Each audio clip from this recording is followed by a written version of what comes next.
It's time for Lefties Losing It. And you know, we've heard the ladies of The View say some crazy, catastrophically dumb stuff over the years. They're a rich source of material for this segment, but this week they've really hit a new low. Listen to this derangement. Here, Wolfie Goldberg claims that Americans can't be critical of Iran's gross human rights abuses because life is just as bad for Americans in America if they're different, if they're gay or black. And it's slow. But let's just remember, too, the Iranians literally throw gay people off of buildings. They don't adhere to basic human rights. Listen, here's the thing.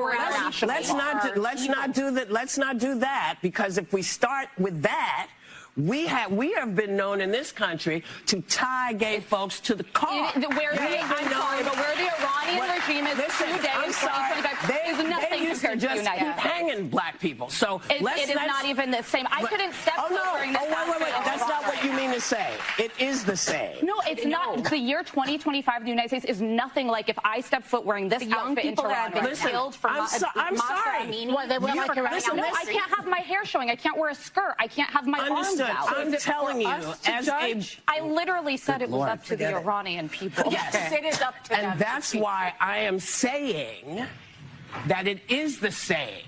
Murdering someone for their difference is not good, whoever does it. It's not good. So that's why I said you weren't saying what I heard was not what you meant. I think it's very different to live in the United States in 2025 than it is to live in Iran. Not if you're black. Not for everybody. Not if you're black. I mean, where do you even start? Is she really likening crime happening in America to the Iranian regime, the government killing gay people, killing infidels, beating and locking up women for showing their hair?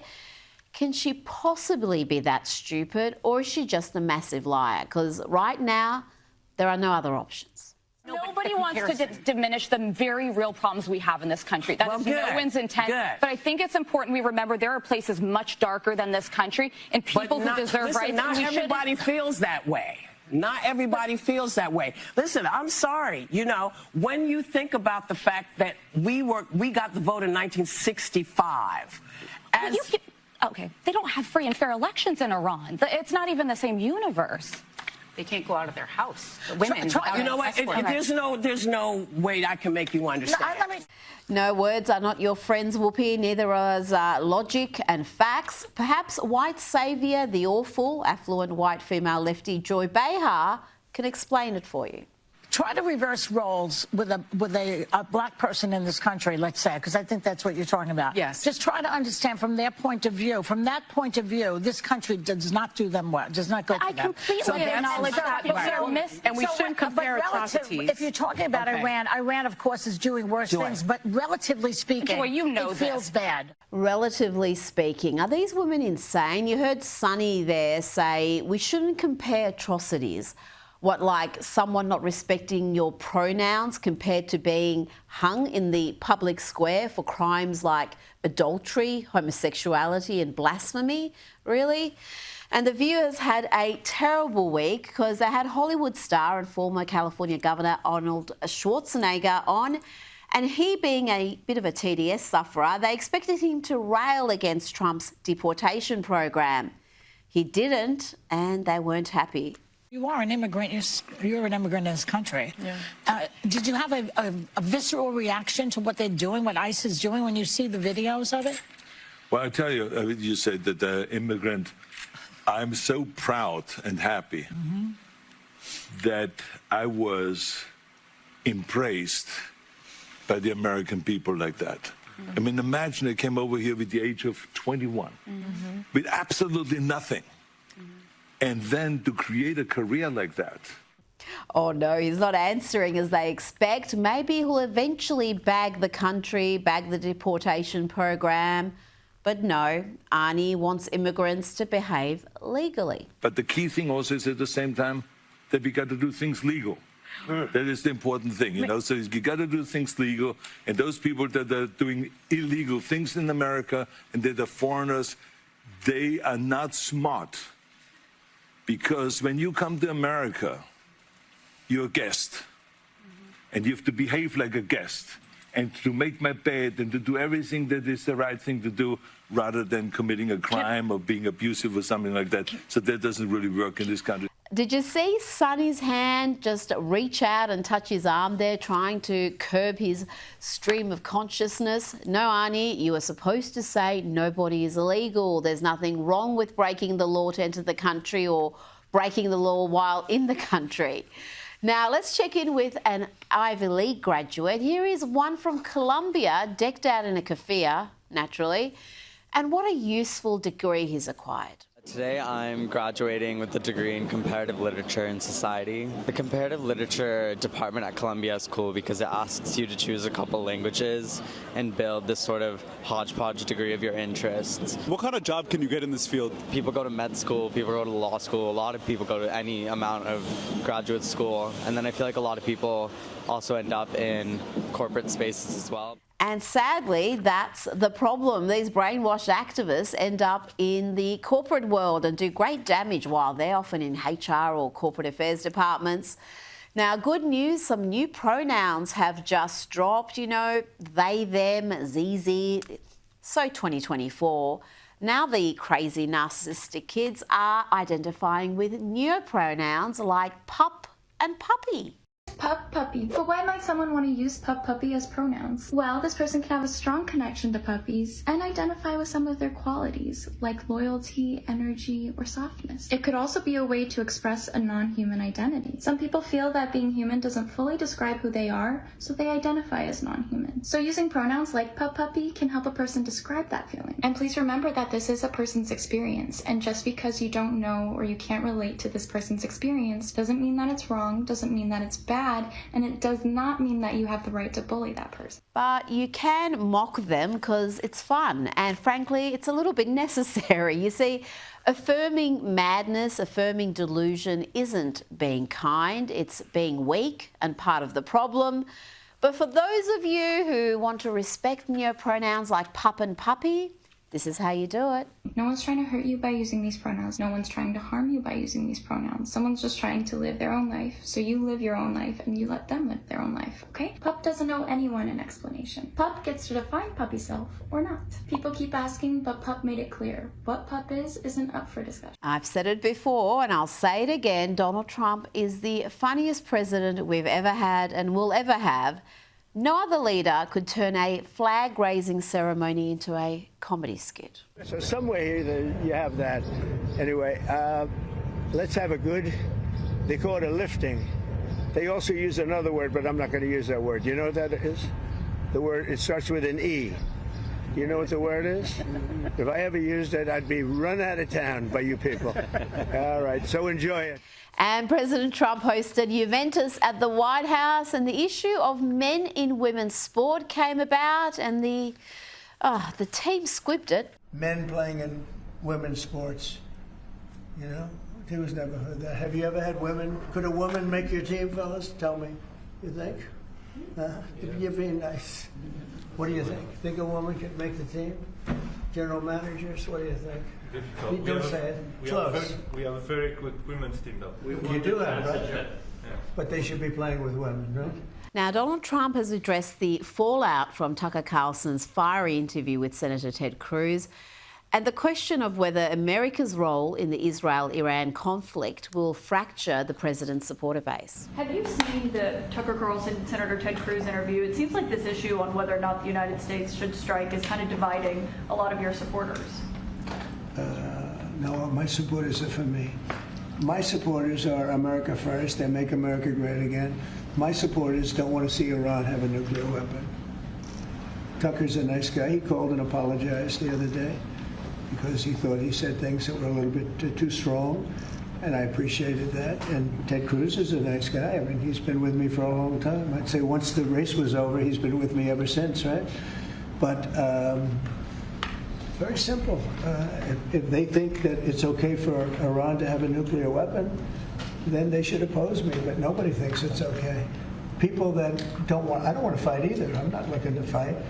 But if it's a choice between fighting and them having a nuclear weapon, you have to do what you have to do. There are certainly many, not a majority, but many on the right and many independents who do not want to see America involved in another foreign war. It's a position Tucker Carlson has articulated very well, including in the interview with Senator Cruz. Let's have a look at a little of that exchange. How many people live in Iran, by the way?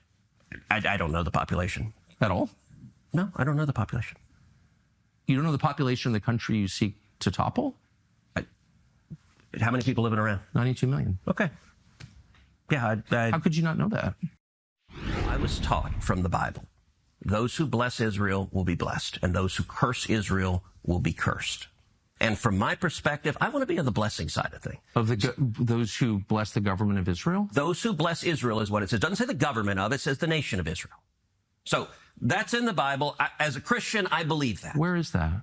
I can find it to you. I don't have the scripture off the tip of my... You pull out the phone and use the... It's in Genesis. But so you're quoting a Bible phrase. You don't have context for it and you don't know where in the Bible it is, but that's like your theology? I'm confused. What does that even mean? And earlier today, Donald Trump gave more insights into his conversation with Tucker Carlson after that interview. It's interesting because I did ask Tucker, I said, well, are you okay with nuclear weapons being in the hands of Iran? And he sort of didn't like that. He didn't want to really, but he sort of didn't like that. And I said, well, if it's okay with you, then you and I do have a difference. But it's really not okay with him. Therefore, you may have to fight, and maybe it'll end, and maybe it'll end very quickly. But there's no way that you can allow, whether you have to fight or not, you can allow Iran to have a nuclear weapon because the entire world will blow up. I'm not going to let that happen.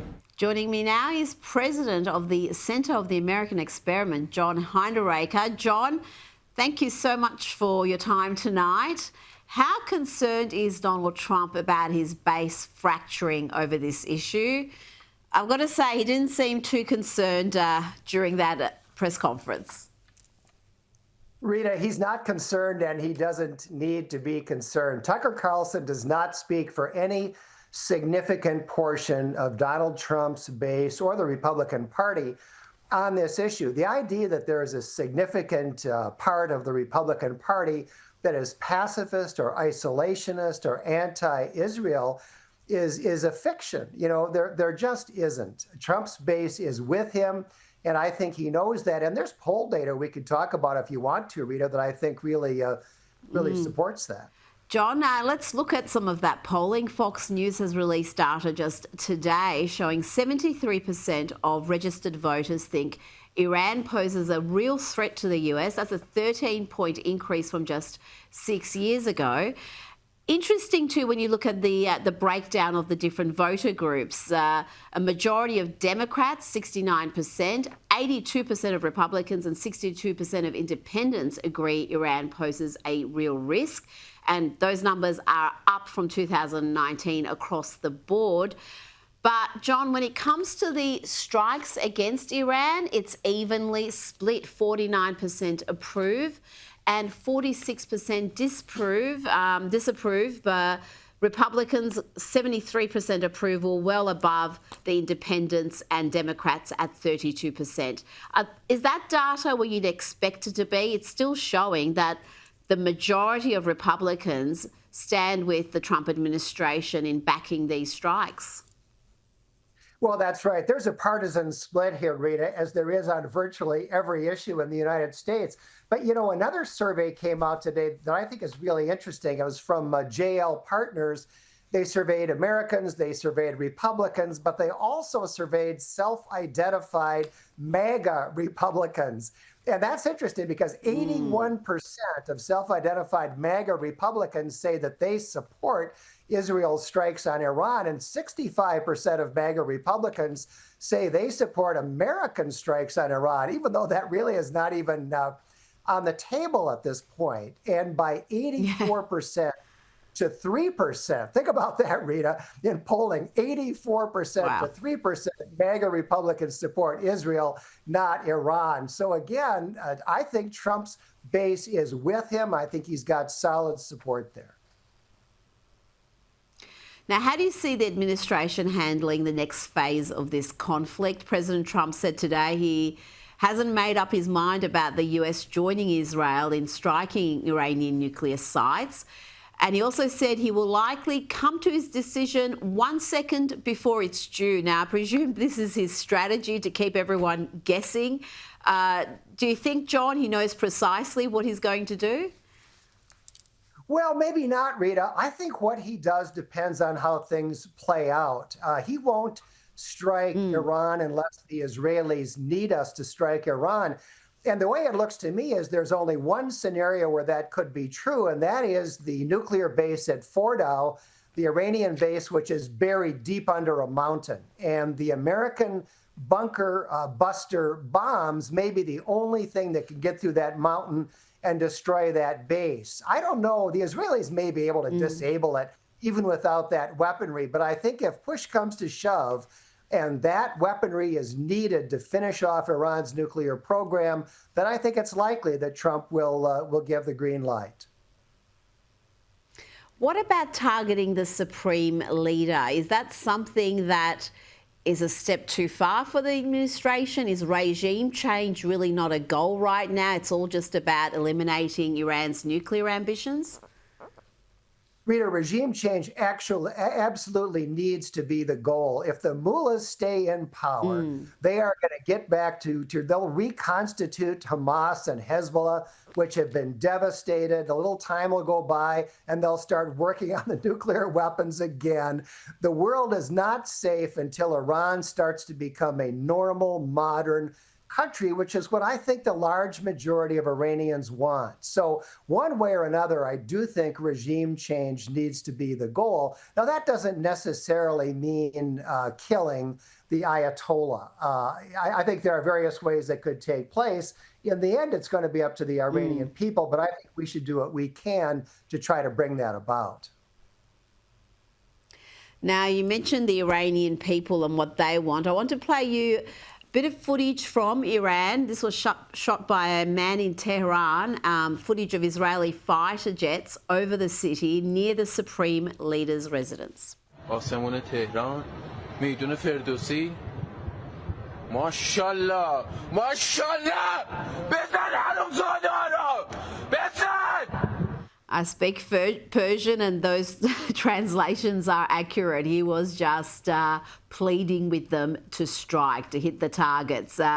Undoubtedly, there are many Iranians in Iran and those who've already fled who want to see the end of this regime, and they really don't care if it's Israel or the US that make it happen, John. Well, Rita, you're familiar with the concept of a preference cascade, where people have been oppressed and nobody can say what he really thinks, because if you do that, you might get shot.